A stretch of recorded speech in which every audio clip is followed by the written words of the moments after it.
Locally, I'm ranked #1 in a quads division, and internationally, I'm ranked #3 in the world. I was playing against world #1, David Wagner from USA at British Open, and I won it. No, hadn't changed yet, but I'm 26 points behind #2. So I'm hoping at St. Louis next 3 weeks that I do good, then I'll be #2. I started playing wheelchair tennis in 2005, where I was introduced by the wheelchair tennis development. It was in Soshanguve by Patrick Silepe. No, I had a train accident in 1998, 25 July. So that's why I lost my legs and my right arm. At first it was difficult, but the support I got from my family, it also pulls me through to whatever I was thinking by that time, because I was thinking a lot of things. There were a lot of things were happening in my mind. So the family supported me. So they took me to a special school immediately after my accident. So that's where I think I had a good recovery, especially mentally, like getting associated with the other people living with disability. So I think that's what helps me.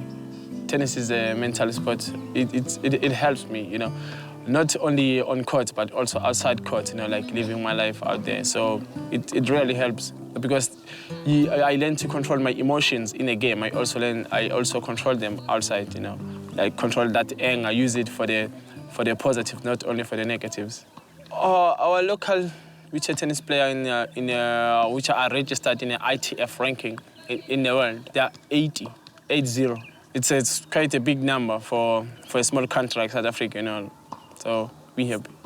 I think AXA is doing a great job, for sponsoring the wheelchair tennis of South Africa. Because if there was no AXA, no financial, I think we'll be nowhere.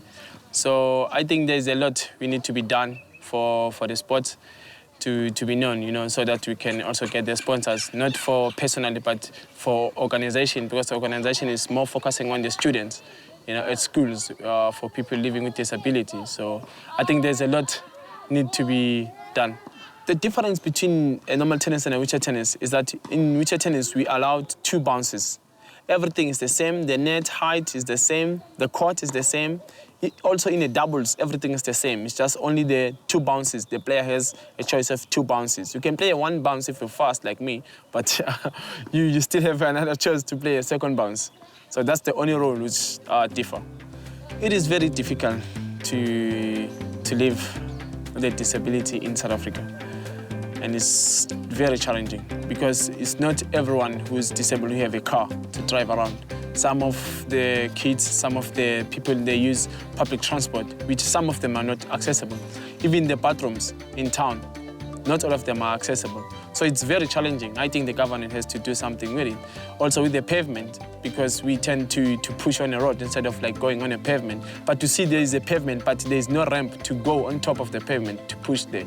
So I think government has to put us in a picture also, because we're also putting something in a community, you see. So living with disability doesn't mean that you need that extra care.